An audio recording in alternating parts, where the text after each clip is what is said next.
Bismillah, saudara-saudara tani, bisa sekalian, kita akan beri sharing sedikit masalah anatomi pohon durian dongkelan, saudara-saudara tani. Ya, ketika kita beli bibit dongkelan, tentunya bibit dan dari DNA yang bagus, dari keturunan yang bagus ya.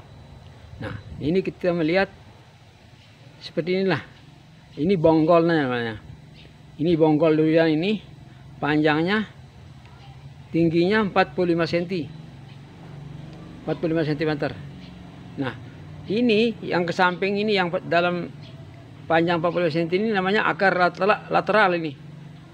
Ini yang ke samping-samping ini akar lateral. Nih, akar lateral. Nah, sedangkan akar tunggangnya ini yang ke bawah. Akar tunggangnya nih. Nah, yang terendam dalam tanah saudara-saudara petani, kita punya bonggol durian ini hanya 45 cm. 45 cm. Ini ada hubungannya dengan pengairan sahabat petani. Karena apa?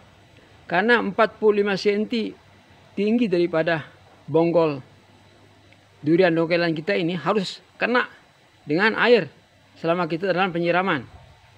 Nah, maaf ini saudara-saudara petani, gambar duriannya tidak terlalu baik karena kita bukan ahli gambar. Jadi ini akar ke samping ini bongkol ya, kiri kanan bongkol sampai 45 cm tingginya ini. Akar yang ke samping ini namanya akar lateral. Ini akar lateral. Sedangkan ini ke bawah ini namanya akar tunggang yang tugasnya untuk mencari air.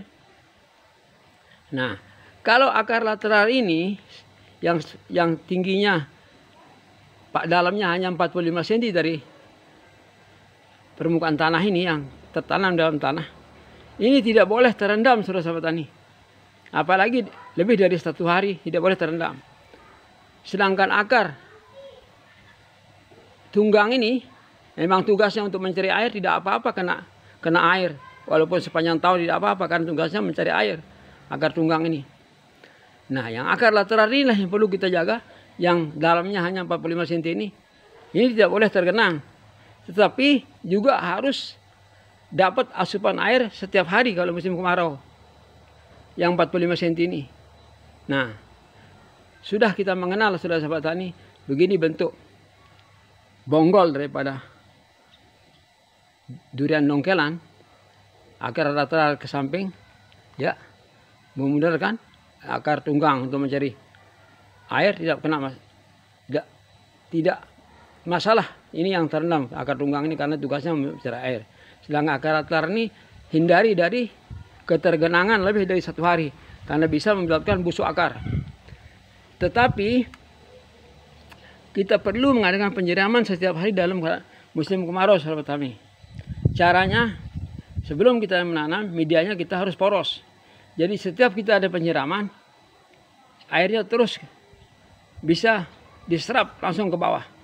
Itu sebabnya media yang paling baik untuk kita pakai di dalam menanam bibit durian dongkelan ini adalah yang seperti kita pakai di tempat kita ini. Selalu kita pakai media sekam bakar dan humus bambu, saudara-saudara tani. Kita tinggalkan gambar anatomi durian ini, saudara-saudara tani. Kita kembali mencoba melihat penyiraman yang sedang kita lakukan terhadap durian musangking kita. Seperti yang kita ketahui saudara petani, musangking adalah jenis durian yang suka sama air. Kalau Anda perhatikan, di musim kemarau ini sangat tepat waktunya untuk mempercepat pertumbuhan daripada durian musangking kita. Musim kemarau sangat cepat kalau kita perhatikan airnya saudara petani. Karena ini seperti ini. Ini baru 5 bulan ini. Kita tanam Desember tahun lalu. Ini baru 5 bulan. Kita punya bibit tingginya 1,5 meter. Dan untuk diketahui saudara-saudara tani, tinggi bibit yang baik yang kita beli untuk durian dongkelan ini adalah 1,5 meter saudara-saudara tani. Jangan lebih dari 2 meter karena itu akan lebih baik yang 1,5 meter daripada yang 2,5 meter. Karena apa? Karena dongkelan akarnya diputus saudara-saudara tani. Semakin panjang akar yang diputus, semakin lama regenerasi akar itu. Nah, kalau yang tingginya 1 meter ini mungkin 3-4 bulan sudah regenerasi dia. Tapi kalau yang di atas 2 meter itu bibit dongkel yang kita beli, maka 6-8 bulan belum tuh bisa kembali regenerasi. Sehingga pertumbuhannya malahan bisa lebih cepat ini daripada yang dongkelan di atas bibit 2 meter. Oleh karena itu, pengalaman kita selama 2 tahun di sini sangat berguna sekali untuk kita sharing kepada sahabat tani sekalian. Ini durian musangking kita. Padahal kemarin waktu datang nih bulan Desember sangat jelek sahabat-sahabat tani. Jelek sekali. Malah kita tidak ingin tapi setelah 5 bulan nih perjalanan, kita sudah bentuk dia punya ini batang pi ini kita potong lalu kita bentuk cabang horizontal baru. Begitu juga dengan sebelah sana. Ini kita bentuk batang horizontal baru. Jadi dalam ketinggian 1 meter kita sudah dapat 6 calon daripada cabang produksi saat ini. Oleh karena itu, mari dalam musim kemarau ini, 6 bulan ke depan ini, kita perhatikan pengairan kita sahabat tani. Karena dalam musim kemarau ini adalah kesempatan kita untuk mempercepat pertumbuhan durian kita, terutama durian musangking karena suka air. Perhatikan airnya sahabat tani. Bila perlu di musim kemarau ini tiap hari kita siram dengan air. Kecuali kalau hujan, kita berhenti 2 hari. Ya, karena musim hujan, musim kemarau juga ada hujannya ya. Nah, kalau dia besar hujannya, kita berhenti 2 hari. Tapi kalau tidak ada hujan, usahakan setiap hari, terutama musangking saudara ini. Karena musangking sangat suka air dan cepat besar. Karena durian ini sangat favorit saudara-saudara, apalagi ada di halaman kita.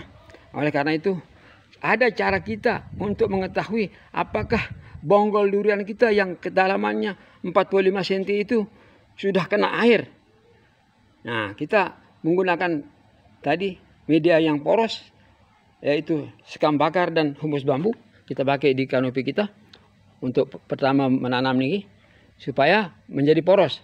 Nah, ini durian yang sudah berumur 5 bulan ini kita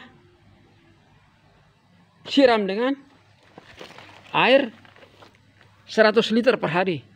100 liter. Ini selama 12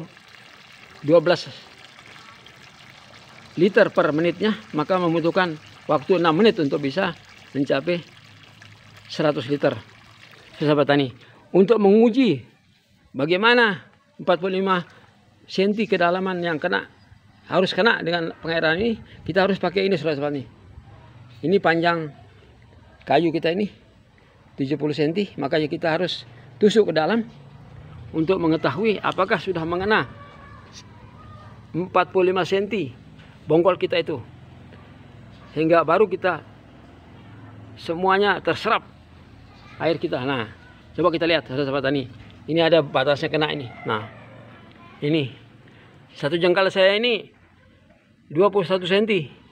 Ya, sudah mencapai 40 cm kena sahabat tani. Jadi beginilah penyiraman yang benar terhadap pohon durian kita. Terutama kita harus menggunakan media humus bambu dan sekam bakar. Karena dengan sekam bakar itu media kita akan menjadi poros. Di samping sekam bakar juga mengandung karbon, juga banyak mengandung vitamin B, juga menjadi rumah daripada bakteri-bakteri baik saudara-saudara tadi. Jadi jutaan bakteri baik di sana menghuni koloni-koloni bakteri ini dalam sekam bakar itu. Dan begitu juga dengan apa yang kita kenal dengan humus bambu. Humus bambu itu mempunyai banyak juga bakteri-bakteri baik seperti Lactobacillus dan sebagainya. Itu sebabnya saudara-sahabat tani, bertani dengan organik saja sudah cukup saudara, untuk kita menghasilkan buah yang organik saudara-sahabat tani. Kalau kita mau sekali-sekali saudara-sahabat tani, 3 bulan sekali kita pakai urea yang murah itu, yang 8 atau 9.000 kilo itu.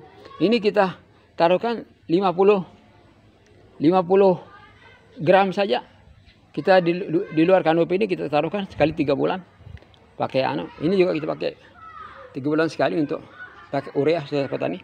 Sangat bagus sekali ureanya karena meriah urea ini kita tabur, terus kita siram dia sama air sekali 3 bulan. Makanya ini sudah mencapai 45 cm saudara petani, seperti dalamnya bonggol kita tadi itu. Nah itu ini buktinya sudah 45 cm. Jadi sudah cukup airnya ini saudara petani. Jadi tiap hari harus begini sehingga menyebabkan kita punya pohon akan menjadi subur saudara petani. Coba lihat musangking kita ini hijau, daunnya sangat sejuk dan terubus pun setiap 1,5 bulan sekali terus meluncur. Dalam 5 bulan ini sudah 4 kali terubus saudara petani. Dan sudah terbentuk daripada batang-batang produksi yang calonnya gini. Sudah 6 terbentuk dalam tinggi 1 meter saja ini. Sudah 6, belum lagi di atas.